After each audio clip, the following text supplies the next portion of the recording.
Hello भाई, कैसे हो? मैं तुम्हारा टाइम सीधा मैं हाथ ना मिलाऊं। बैठो बैठो बैठो। अरे भाई ओए, तेरी अरे भाई लड़ो मत। भाई लड़ो मत, लड़ो मत, लड़ो मत, लड़ो मत भाई। कौन पकड़ी? तो बहुत ज़्यादा वायरल हो रही है, एक नहीं बल्कि कई वीडियोस और काफ़ी इंटरनेट पे जो माहौल चल रहा है काफ़ी। ये तो देख लिया, अगर आपके पास पैसा हो तो आप एफआईआर भी बदल सकते हो। और इस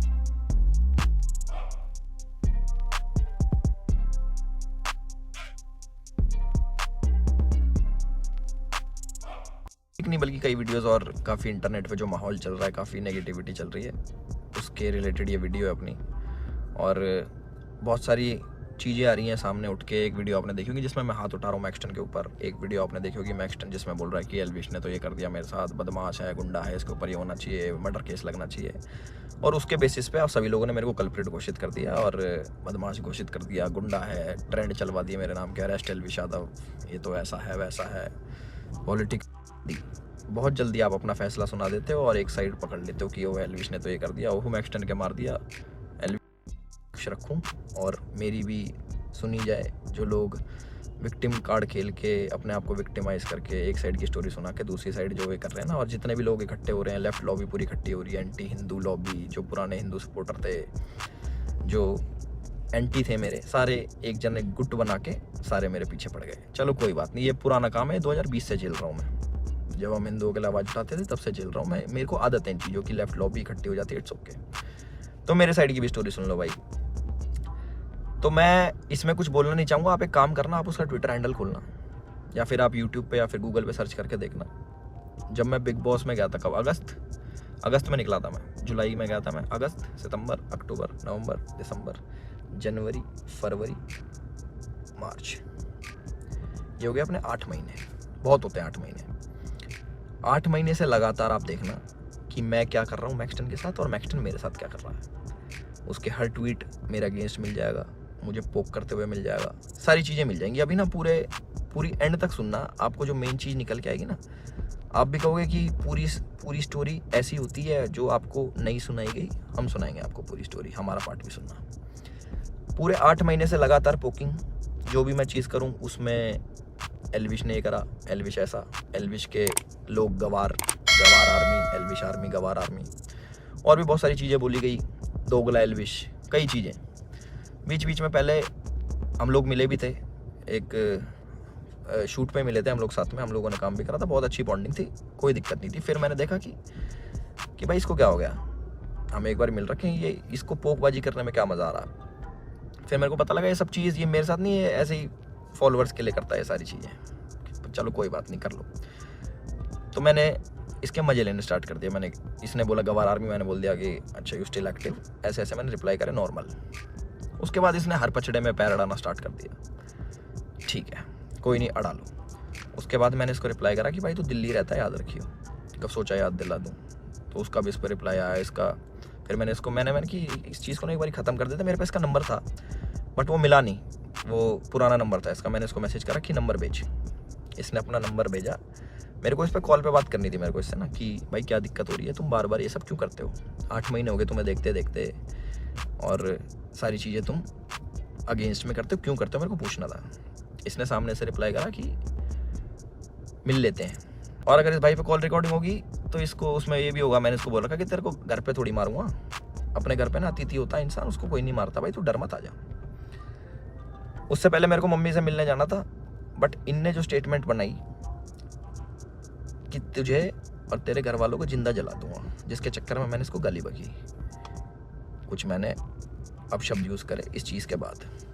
उसके बाद थोड़ा हीट अप हो गया मोमेंट। मैंने कि एक काम करता हूँ, मैं ही आ रहा हूँ, तू अपनी लोकेशन ही भेज दे। इसके कोई दोस्त की दुकान थी कपड़ों की, वहाँ पे इसने पूरा सेटअप, पूरा कैमरा, इसको पता था क्या होने वाला है और इसको कैसे यूज़ करना है।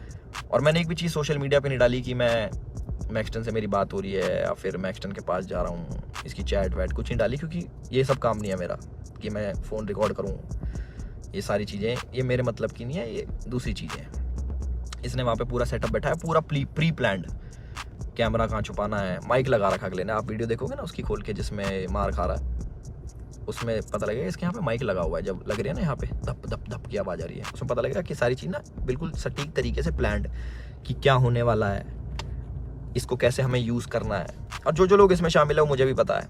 और एक चीज़ और वायरल हो रही है कि भाई ये तो अकेला था, तुम तो 9-10 जने थे। ये 4 जने थे भाई, आपको अगर ढंग से पता हो, या फिर इससे पुरानी CCTV की फुटेज निकलवा लेना, जितने भी थे ये 4 जने थे। उनमें से कोई नहीं आया इसको बचाने, एक जना भी। और जो मेरे साथ लोग थे वो पीछे से, आप वीडियो में बात सुनोगे, वो रोक रहे हैं, वो मार नहीं रहे, वो रोक रहे हैं कि बस बस बस बस बस। उस दिन था इंटरनेशनल विमेन डे, और एक इंसिडेंट मेरा हुआ था जयपुर में, जब माँ के ऊपर किसी ने मेरे को गाली दी थी।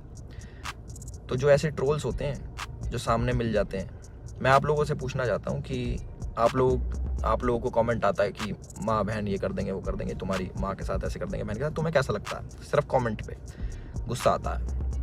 कोई तुम्हें सामने से ऐसी बातें बोल दे, तुम्हारे घर वालों को जिंदा जला दूंगा, तेरे माँ बाप को जिंदा जला दूंगा। मैं आप लोगों से पूछना चाहता हूँ कि इस पर रिएक्शन आपका क्या होगा? क्या आप उससे बात करोगे, हाँ हाँ भाई एक काम करे, माचिस ले जा, ले भाई मेरे घर वालों में आग लगा दे, मुझे भी आग लगा दे, जिंदा जला दे? हम इस प्रवृत्ति के लोग नहीं हैं। और जितने भी मेरे भाई देख रहे हैं, सारी बिरादरी होगी, पूरी 36 बिरादरी, चाहे यादव, जाट, गुजर, पंडित, राजपूत, जितने भी हैं, मैं आप सभी लोगों से पूछना चाहता हूँ एक क्वेश्चन कि क्या आपके खून में इतनी गर्मी नहीं है, या फिर आप इतने बुजदिल हो जाओगे कि आपके घर वालों को जलाने की बात करेगा तो आप उससे जाके बैठ के बात करोगे और उससे पूछोगे, हाँ भाई क्या दिक्कत होगी भैया, क्यों जलाने की बात कर रहे हो, क्यों गाली गलौज कर रहे हो? माँ का दूध हमने पिया है और अपने तरीके से हम उसका वो करते हैं। चलो ये भी ठीक है, लड़ाई हो गई, उसने मेरे को बोल दिया लड़ाई हो गई, ठीक है। उसके बाद जब ये सारी लड़ाई ख़त्म हुई, मैंने उसको दोबारा कॉल करा कि मुझे फील हुआ कि यार ज़्यादा लग गई, मिल लेते हैं, नॉर्मल से सॉर्ट कर लेते हैं। हमने इसको घर भी बुलाया, मैंने कि घर आ जा, कोई बात नहीं, बैठ के बात कर लेते हैं, इट्स ओके।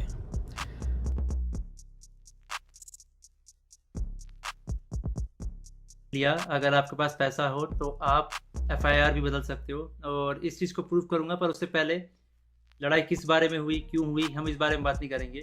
मैं सीधा पॉइंट पे बढ़ता हूँ। एल्विश ने जो लोकेशन दी थी वो उसके घर की लोकेशन थी, या फिर किसी के तो घर की लोकेशन थी, और मेरा इंस्टिंक्ट बोला कि मुझे उसे अपने लोकेशन में बुलाना चाहिए जो एक पब्लिक लोकेशन हो। अब मेरे को यही था भाई, जो भी गलतफहमी है डिबेट से सॉल्व करो। अगर आपको लगता है आप सही हो तो आप डिबेट करो, मेरे को लगता है मैं सही हूँ, मैं डिबेट करूँगा। तो कुल मिला के शब्दों से ही जीतना था इस चीज़ को, और मैंने पूरी तैयारी की थी। मैंने वहाँ पे सोफ़ा वोफ़ा सब लगाया था कि जब एल्विश भाई आएंगे तो वहाँ बगल में बैठेंगे, ये वो फलान ठिकाना। लेकिन जैसे ही वो आए, एक तो अटैक करना शुरू कर दिया, ऊपर से बहुत सारे बंदों के साथ आए। ऊपर से ये भी नहीं था कि 1-on-1 फाइट हो, उसके साथ उसके कुछ बंदे थे, वो भी मदद कर रहे थे उसकी। इस तरीके से मदद कर रहे थे कि मैं कुछ कर ही नहीं पा रहा था, क्योंकि मेरे को 2-3 लोगों ने पकड़ लिया था अगल बगल से। अब जब लड़ाई हुई, लड़ाई के बीच में ही एल्विश ने मेरे को लगभग ये अपने घुटनों से नाक पे मारा, कई बार हाथों से मेरे सिर्फ मुंह पे मारा, और जब मारा उसके बाद उसने बगल से एक फ़ोन भी उठाया जो दूसरे एंगल पे रिकॉर्डेड है, और फ़ोन से मेरे स्पाइन पे मारा। और आप सभी को पता है अगर स्पाइन पे गलती से भी स्पाइन टूटता है तो आप ज़िंदगी भर के लिए लावारिस हो सकते हो, अपाहिज हो सकते हो। तो उसके बावजूद उसने मारा, और उसके बाद उसने क्या किया, जान से मारने की धमकी भी दे दी। अब जान से मारने की धमकी 1-2 बार नहीं दी, मल्टीपल टाइम्स दी। कम से कम जितना मुझे पता है 3 बार तो दी ही थी उसने धमकी जान से मारने की, और ऑफ कैमरा भी उसने कई बार जान से मारने की धमकी दी।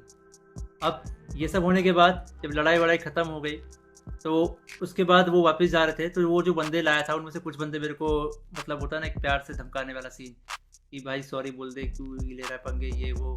भाई मैं तो अपने चीज़ों पे अटल था, मैंने बोला मैं सॉरी तो नहीं बोलूँगा क्योंकि मैंने गलती तो की नहीं है। उसके बाद एल्विश ने भी थोड़ा ट्राई किया था सॉरी बुलवाने के लिए, लेकिन मैंने उसको भी सॉरी नहीं बोला।